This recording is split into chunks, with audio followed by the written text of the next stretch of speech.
Hello, everyone. Welcome to William and the Magic Box. Today on our show, we are going to have Phil. Phil is from Washington, D.C. in the USA. So let's see what Phil has to say. Enjoy the interview. Hello, Hello. Hello, how are Phil. you? I'm very well. How are you doing today? I'm good. How are you? Very well. Thank you so much for taking the time for the interview. Thank you. No problem. So tell me, how is your morning going so far, your day? It's going good. Thank you. I'm getting a lot done. Yeah? Yep. Tell me, where are you from, Phil? I am, I live here in Washington, D.C., USA, Yeah? but I'm originally from Detroit, Michigan, USA, Okay. and I lived in Illinois for a really long time as well. So all your family are back in Detroit, in Michigan. Yeah, all my family is back in Michigan. And why the change from Michigan to Washington, D.C.?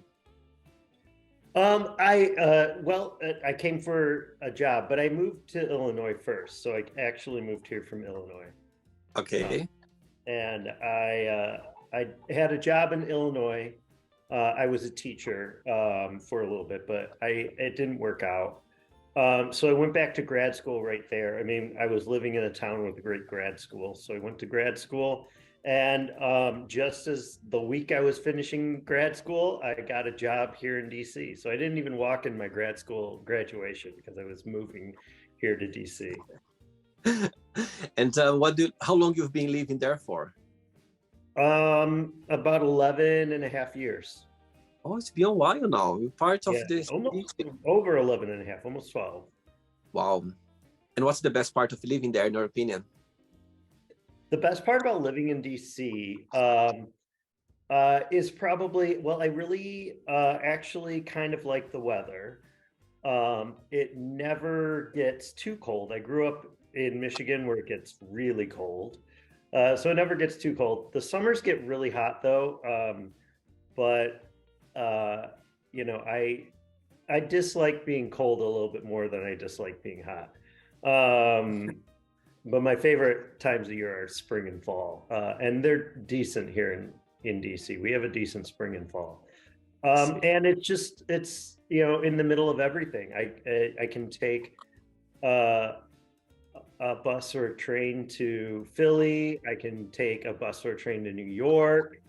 I just went to Philly a couple of weeks ago. I'm going to New York in March, I think, or maybe January. Early in the year, I'm going to go see a Broadway show in New York. So there's a lot to do. I went and visited Richmond last year. So there's a lot of bigger cities pretty close to DC, so you can get out of town really easily. It's very connected here on the East Coast. I see. And what do you do for living, Phil? So I have two jobs. My day job, I am a web developer for a local women's college here in DC. It's actually the college that the Speaker of the House, Nancy Pelosi, graduated from. It's called Trinity Washington. And it's a great job. I also do all their video and live streaming and stuff. I used to do their social media, but we've recently hired someone to take care of social media there. But my night job is I am a DJ, and I DJ at a lot of the gay bars here in DC. And I do drag brunches, and I travel for DJing a little bit. That's just started, but I've been DJing since 2014. So how many years has that been? Oh, wow. Um, it's been a few years. New Year's Eve 2014. So my anniversary is coming up. I guess that's 8 years. New Year's Eve will be 8 years. Wow. And how you start your career as a DJ? It was weird. There was a couple of DJs, I guess, left a couple of the bars, and there was sort of a shortage of DJs at some of the gay bars. And I had no experience, but I had always wanted to be a DJ. So I was invited to apply to be a DJ at a local bar here, a very well-known local bar here called JR's.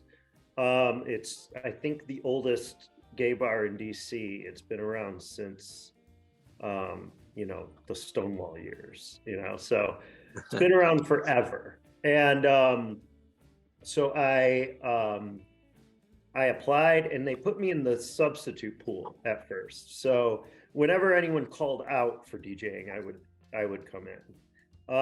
And I just, worked really hard, and I begged and begged to try and DJ as much as possible. And before long, I had a residency there. I had several shifts a week there. And that continued from 2015. So 2014 was my first night ever DJing there. That continued until the pandemic. I also had a couple of gigs at other places like the Green Lantern, which is a fairly well-known bar here in DC. But then the pandemic hit, and that was a really tough time for anyone in the service industry, in the nightlife industry, in retail. And so the first couple of weeks of the pandemic, it just, we all thought that it was going to be short. But after it started to look like it was going to take a while, I started to DJ online on Twitch. And, I started, first it was weekly, and then it was twice weekly. And then I added in some other special monthly things in there. And I was DJing on Twitch, a few times a week from my apartment. So that, I was able to build up a sort of an audience there. Yep. And I was able to grow everything that way, and stay active. And I really I grew a lot during the pandemic as a DJ, in terms of my skills and my just my craft as a DJ. So after the pandemic started to lift and bars started to book again, I started getting booked everywhere. So, I'm all over the city now, and that's been amazing. Do you play mostly the weekends or sometimes during the week as well? A little during the week. There's a couple of drag shows during the week that sometimes I'll DJ for, but mostly it's weekends, because that's when gays go out dancing. So that's what I've needed the most. Amazing.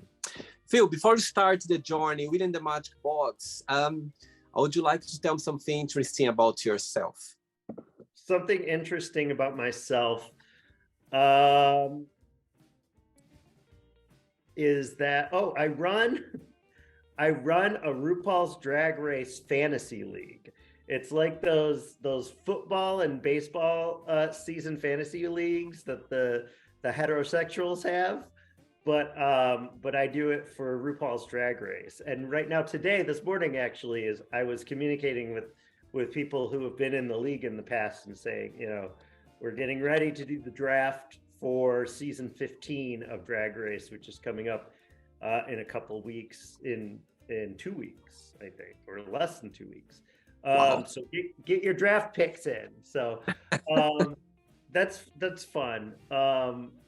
That's an interesting thing about me. Also, something interesting about me, I've been sober since 2019.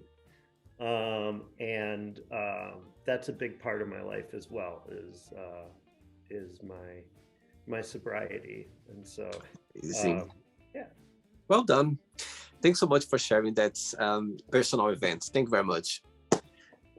Phil, are you ready to go on a beautiful journey through your memories in life and to share your point of views? Of course.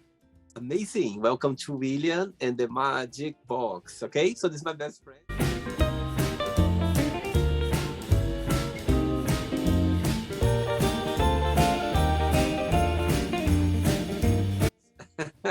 Full of random questions. I'm just gonna play a song now for us to move a little bit before the first question. Let's do it.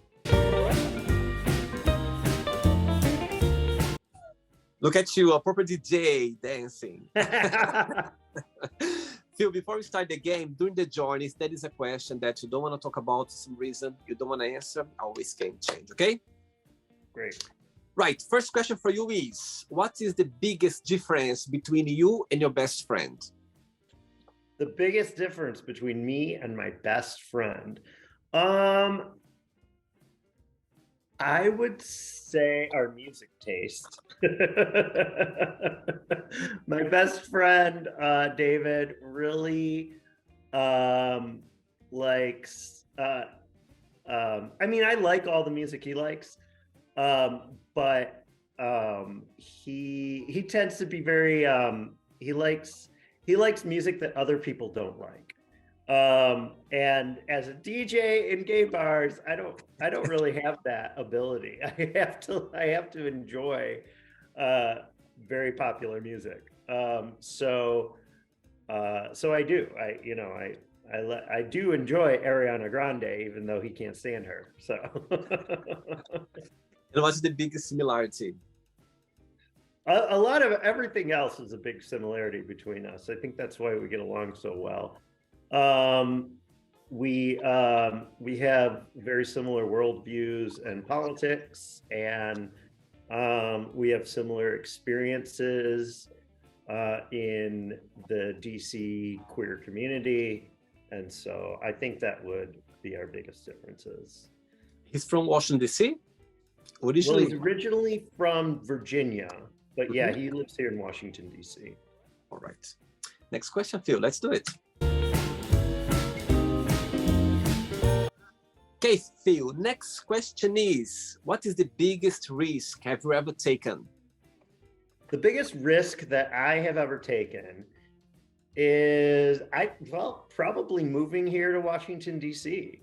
That was a big risk. I was finishing grad school and I was hired at the time, so that was not the job that I have now. I was hired as the first web editor for the Washington Blade, which is a really big LGBTQ newspaper. And they, like most small print publications at the time, they were still struggling to understand what their place was in sort of the online world. And they had just recently created a position for a web editor and had offered it to a friend of mine, but he ended up turning it down. But he suggested me. I interviewed for it, and they brought me in. And it was a big risk because I knew nobody here in DC. I mean, I knew people in DC, but I really wasn't like close to anyone in DC. Right. And my graduate degree, my master's degree is in library and information science.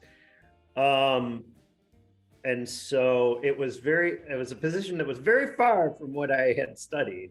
But I was very active in the early 2000s in the online activism, the online LGBTQ activism community.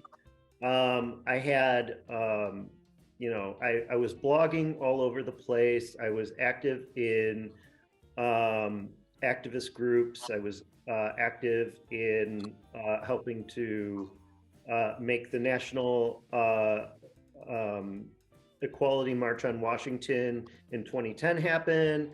I had a politics podcast that was all over the place. I was on another that one was called Same Sex Sunday. I was on another podcast called London Calling. And so I had a lot I had a lot of fingers in online queer media. And so even though I had not officially like run a website myself, I had enough experience and enough know-how to kind of cobble that together.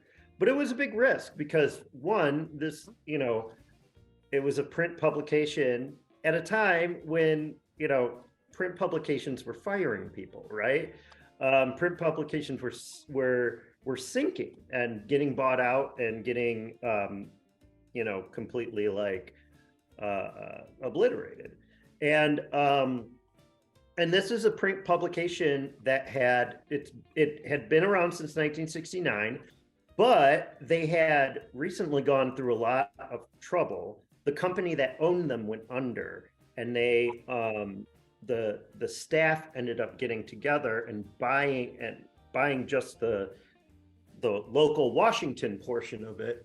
But it was touch and go. So like it could have gone under, I could have been bad at my job. I didn't know.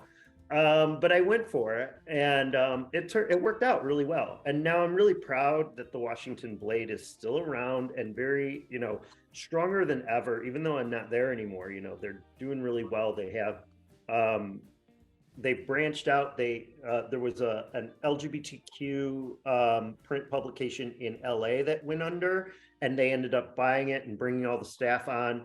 And so now there's a Washington or an LA Blade, and there's a Baltimore Blade. And so, they've grown quite a bit. And part of it is because they were able to pivot to online and sort of internet-based content well. And that wasn't all me, but I feel like I was part of that, and I'm really proud of the work I did there. So it worked out well. And then, I was there for 3 years, and this college reached out to me and said, we need a web developer. Can you come on as our web developer? And so I got brought into this college, which was amazing. Like, working in academia, can be, first of all, it's stressful in a different way than working in a newsroom, because a newsroom is 24 hours. If news broke at 2 a.m, I had to deal with that. And that doesn't happen at a college, but colleges are, a whole different animal. But working for a college, and a well-established college too, there's really good benefits and stuff, which the newspaper industry does not have. So, so it was good. It worked out well, and I'm very happy. I have a good day job that takes good care of me and allows me to have a lot of fun with my night job. How long were you in your first job in Washington, D.C.? 3 years. I was at the Blade for 3 years. All right. Next one. Let's do it, Phil. Right, before the next question, tell me what's the most joy of DJing, being a DJ, and what's the most challenging part, in your opinion? Yeah, let me start with the challenging part of being a DJ.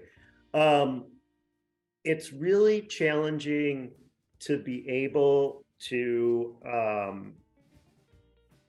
deal with different audiences in your crowd. Anytime you're at a big bar, you're going to have a lot of different groups of people that have different expectations. And so trying to balance the different expectations of the people there it can be difficult at times.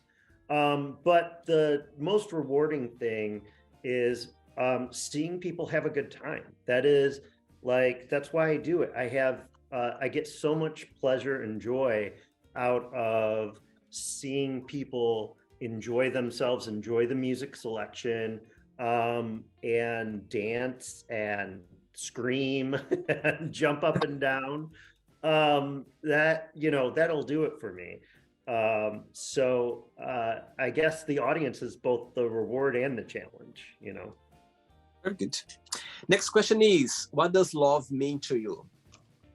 Love means to me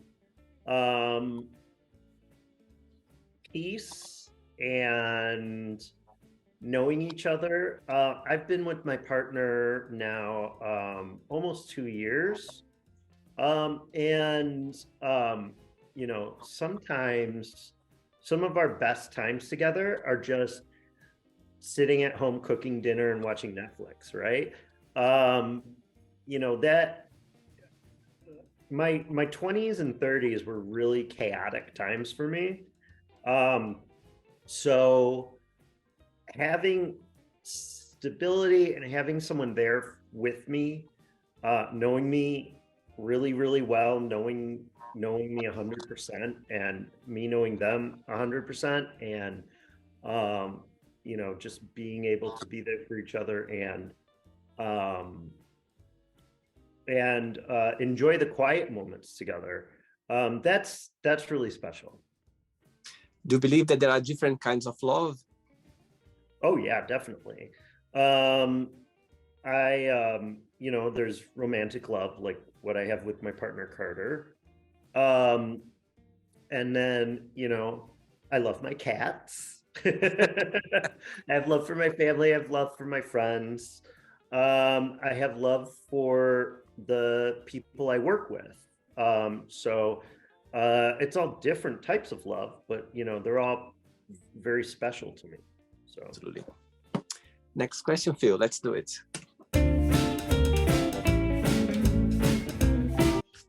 Next question for you is, right, what is the worst first date have you ever been on? oh my God. The worst first date I had ever been on, I went to a park with this guy and we went walking, and he seemed really nice at first.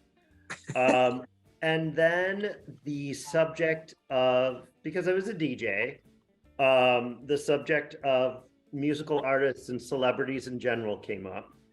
And he said something about the Illuminati, and I thought it was a joke. Like he said, like, you know, because Lady Gaga's in the Illuminati, and I laughed at him.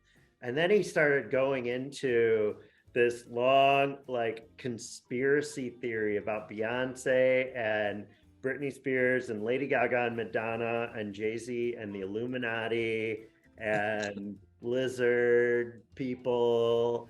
And it was very bizarre. And I couldn't get out of it. Like, he just kept talking. And I was so uncomfortable. I didn't know. I was too polite to just say, I gotta go. I was, you know, I didn't want to hurt his feelings, but I was so uncomfortable. And eventually he was like, hey, you want to go get a drink now? And I was like, no, I think I got to get home. I'm sorry. I got to go, you know, water my plants or something like that. But it took like, I had to like walk around just like with my eyes like this for an hour while he just like kept talking about conspiracy theories.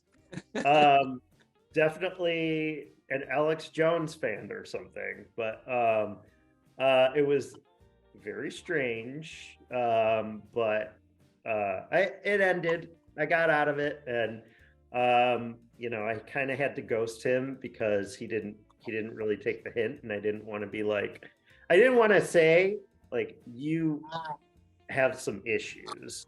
That's why I don't want to have a second date.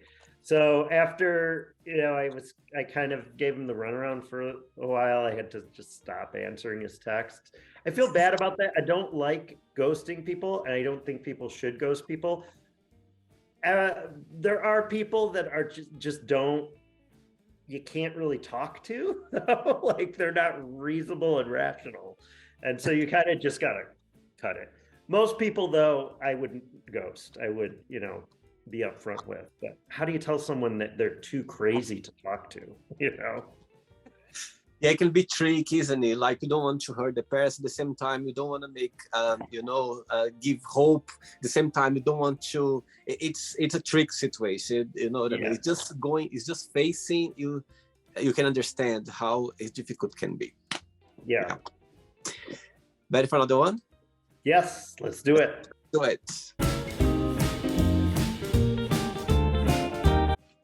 Right, next question is, what is the nicest thing a family member has ever done for you?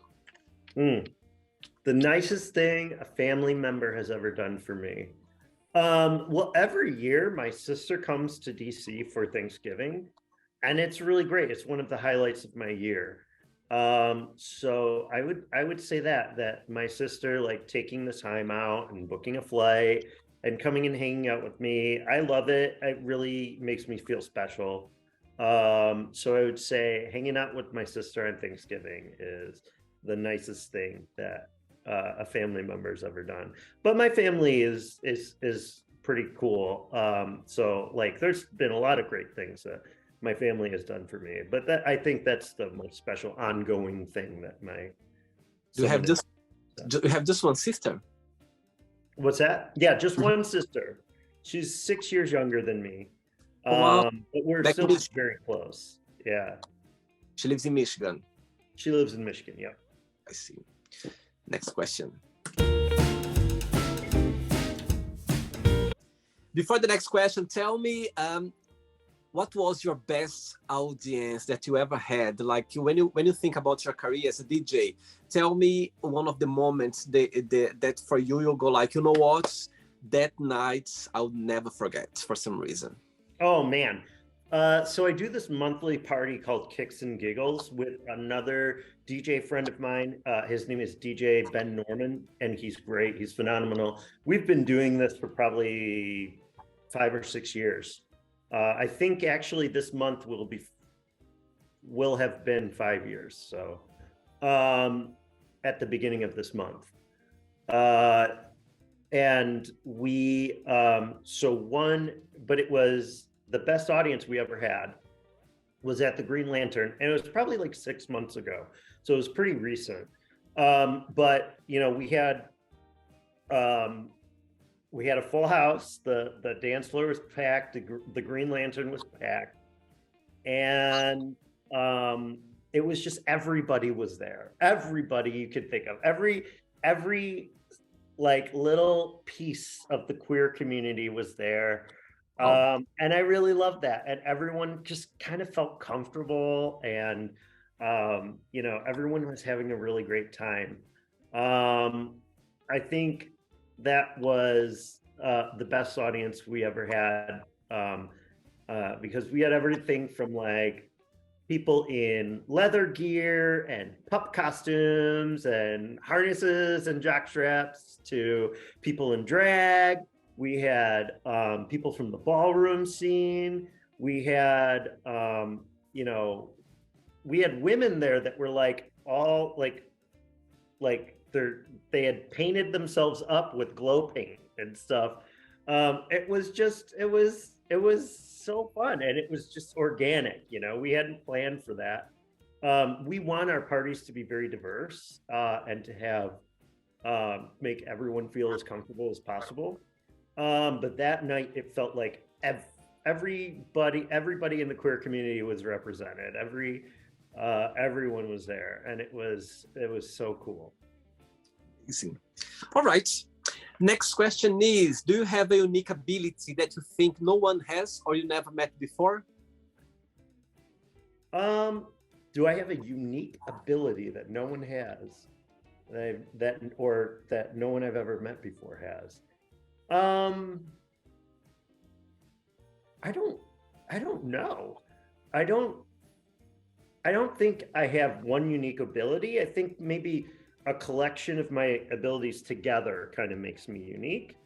But I don't have any like one little magic thing that I do that no one else can do. But like, what makes you a unique person? Let's say, what makes you a unique person?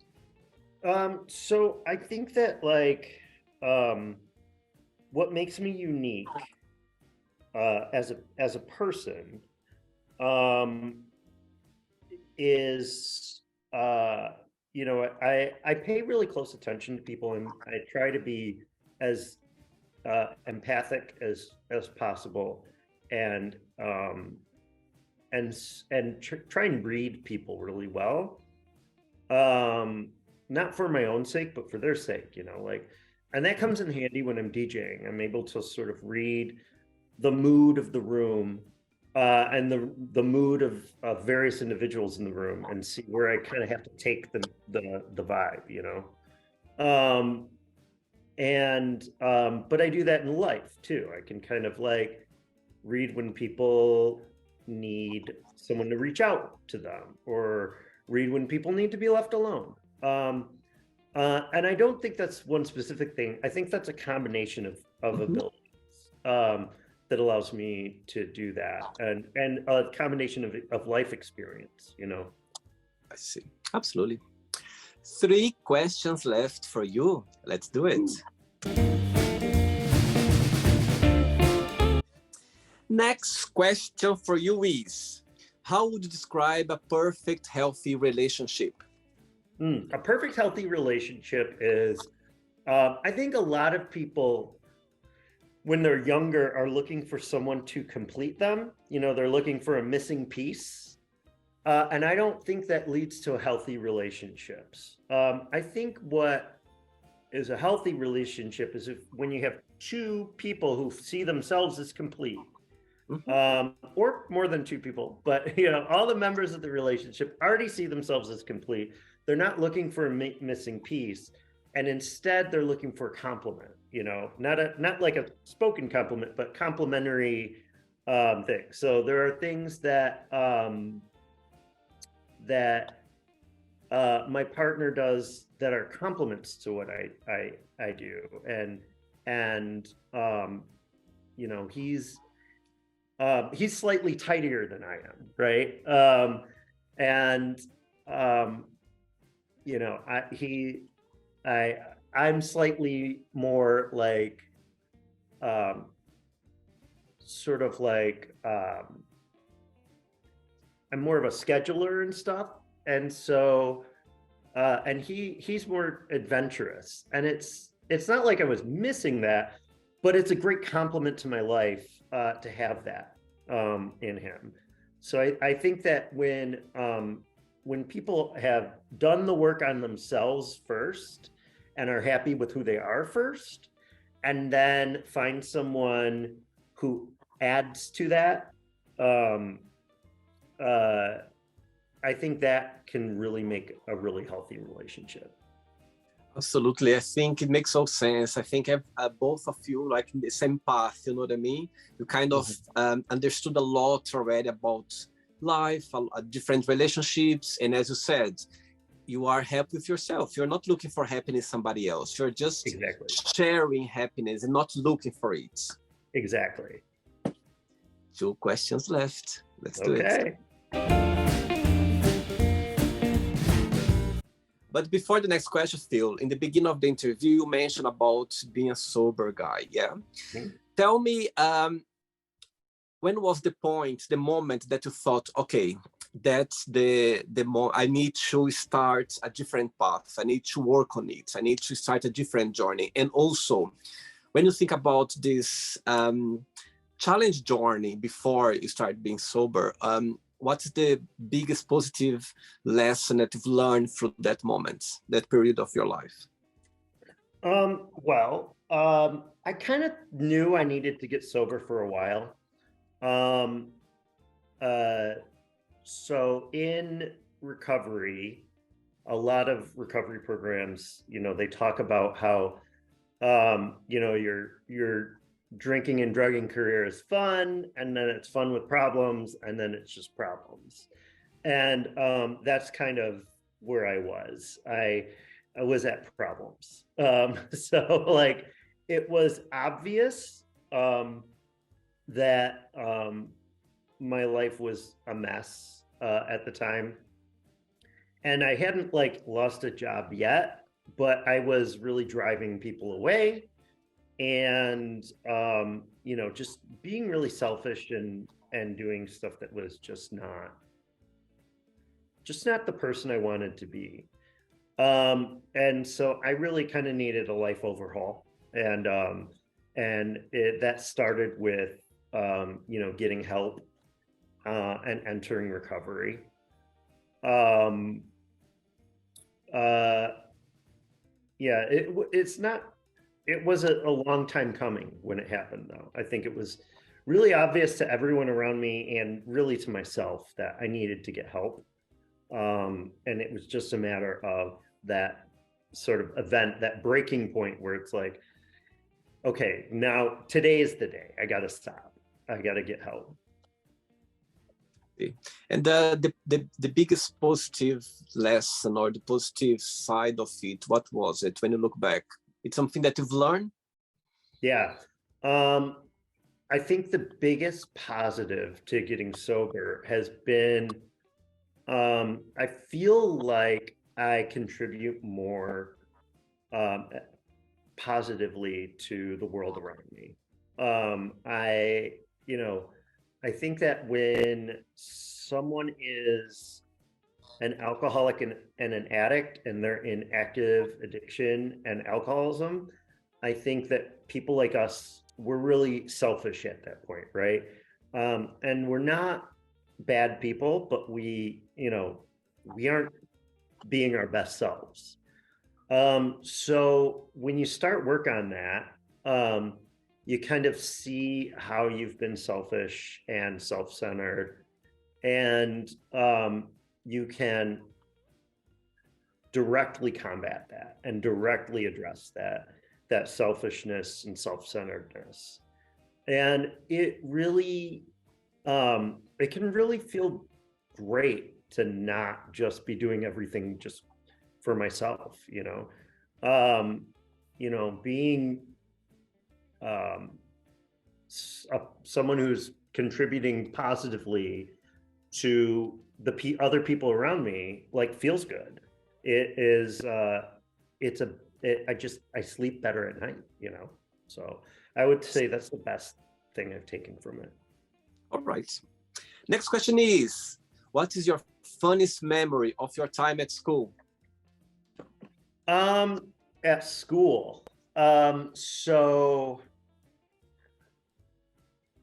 I would say back in undergrad, so this was the beginning of the century, I was the vice president of the Gay Straight Alliance on campus. And we were a very active group. And we did a lot of activism and stuff.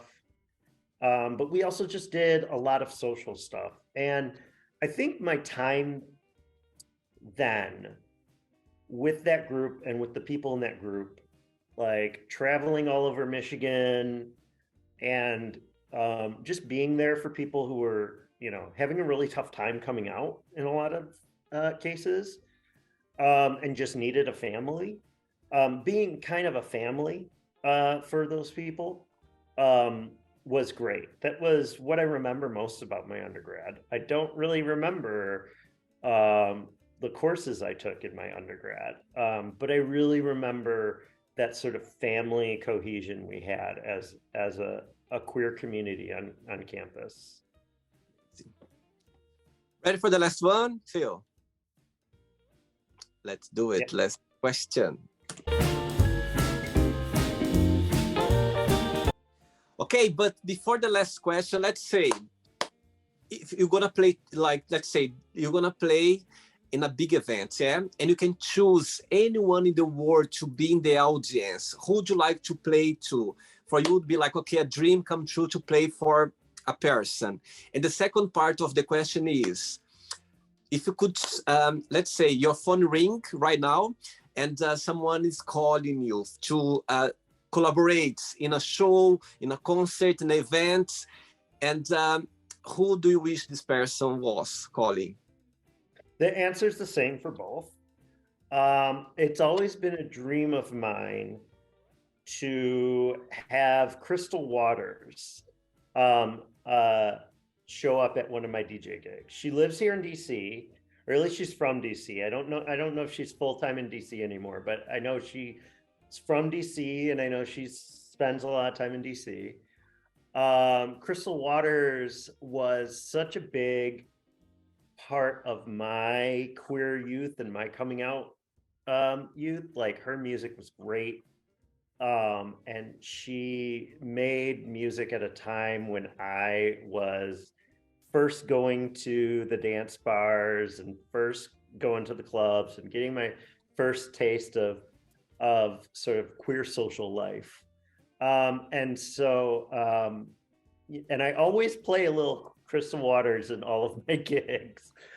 So it would be amazing if she came. And of course, like if she was doing a concert and she's like, I need an opening DJ, of course I would come to opening DJ for Crystal Waters and, you know, play some wild edit of Gypsy Woman or something, you know. That would be amazing. That'd be a dream. I would love to meet Crystal Waters and to have her and to be able to play her music for her, which I'm sure she's probably tired of hearing 100% Pure Love and Gypsy Woman, but you know, I would just love that. That would be a great.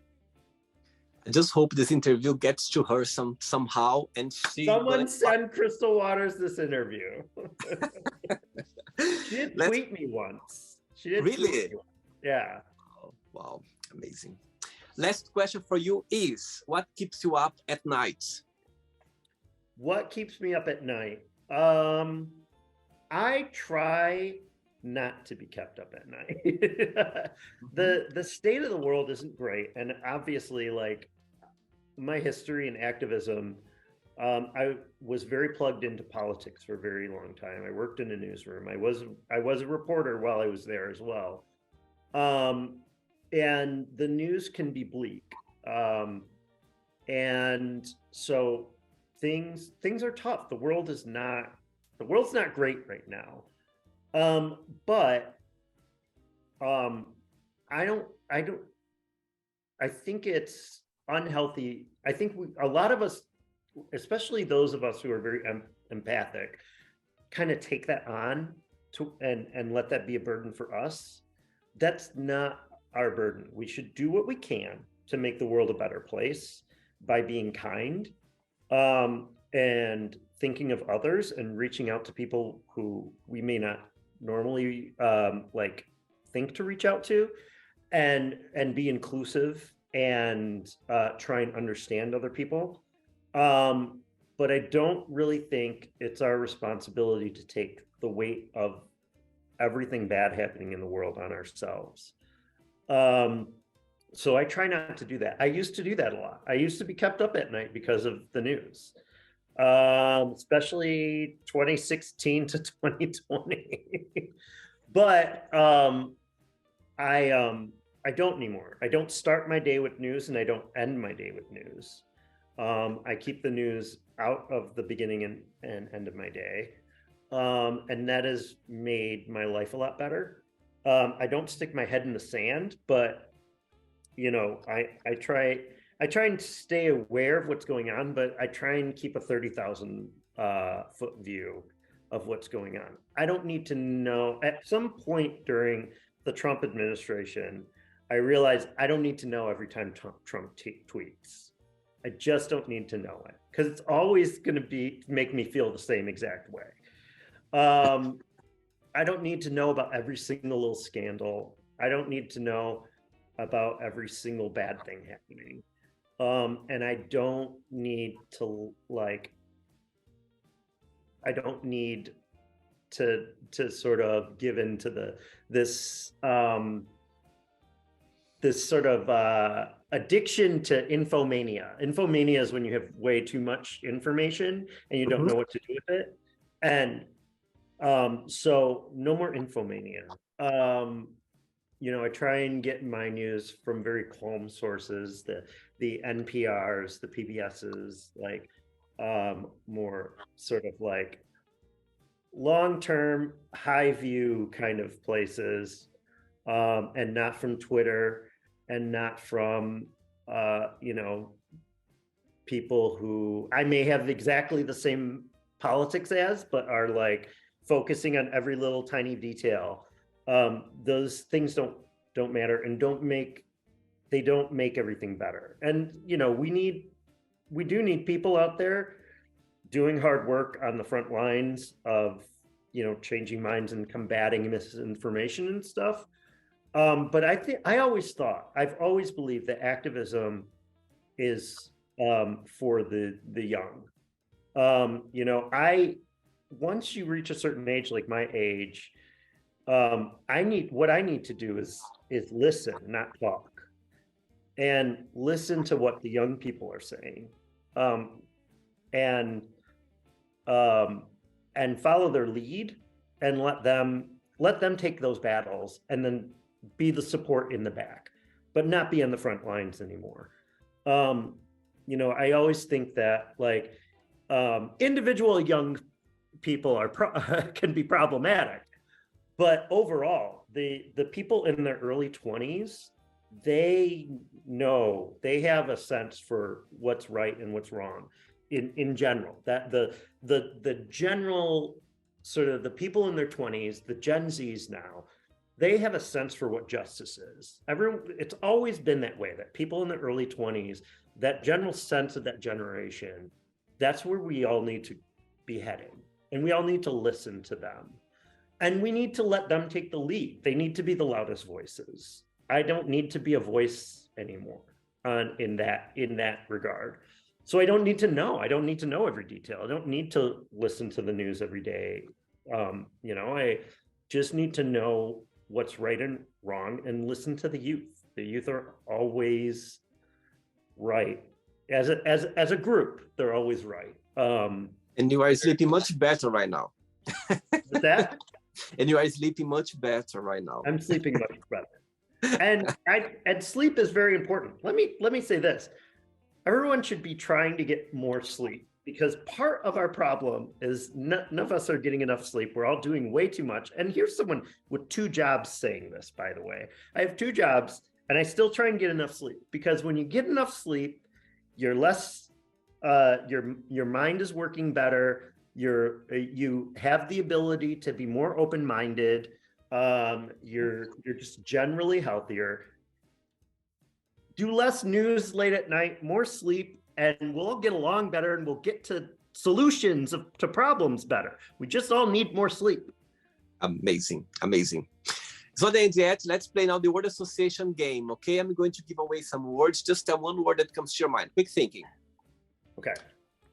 So, I hope you are enjoying the interview. Before we do the word association game, don't forget to give a like, don't forget to share this video, and also don't forget to subscribe to our channel. Just click on the button right there. Thank you so much, and enjoy the word association game. Money. Evil. Love. Wonderful. Family. Warm. Life. Fun. How about sex? Fun. Politics. It used to be fun. I would say distance. That's what I'm keeping from politics now. Distance. Religion. Comforting. Fear. The enemy. Friendship. Integral. Desire.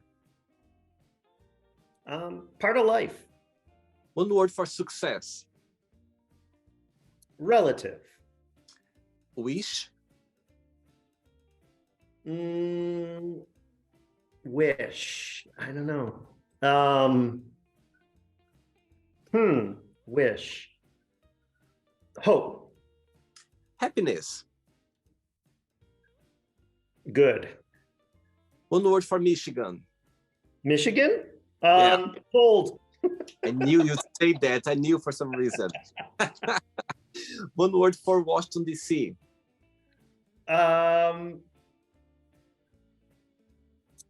Home. One word for USA.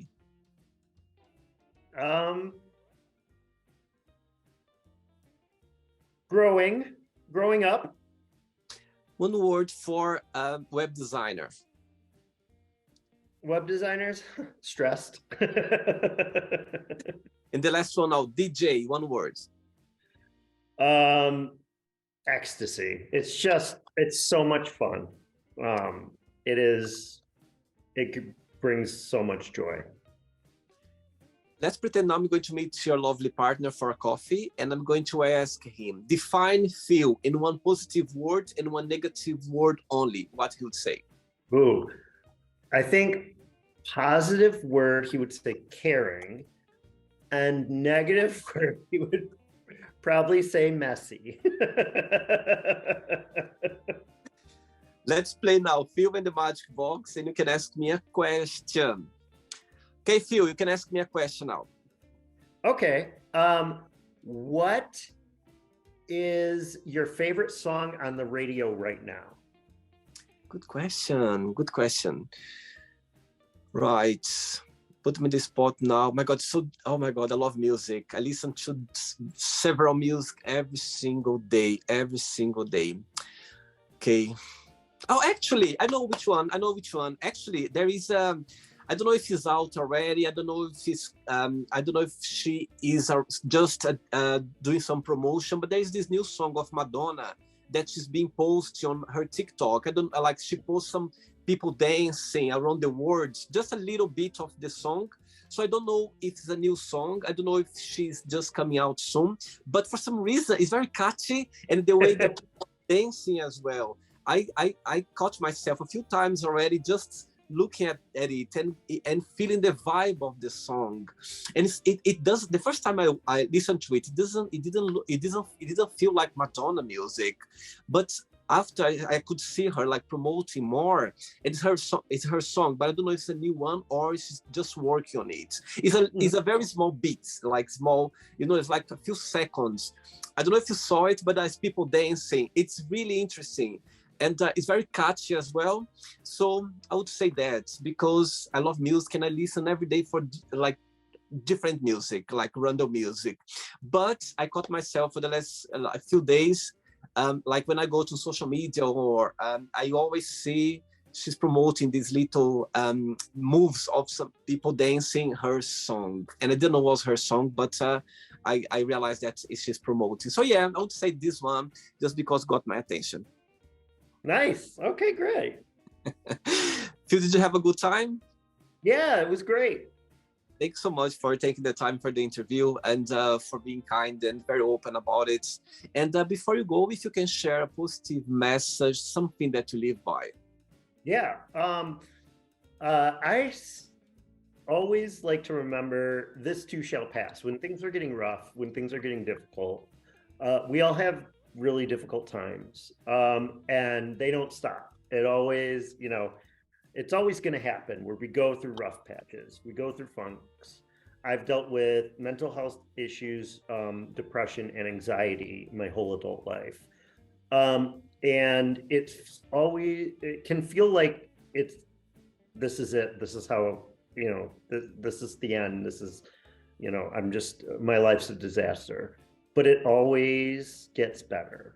It always passes. So this too shall pass. I remind myself that when I'm stuck in the moment, when I'm spiraling out and thinking, everything's horrible, I remind myself this too shall pass. And it does. It always does. Eventually. Maybe not that day, maybe not even that week, but it always passes. And I always am able to move on into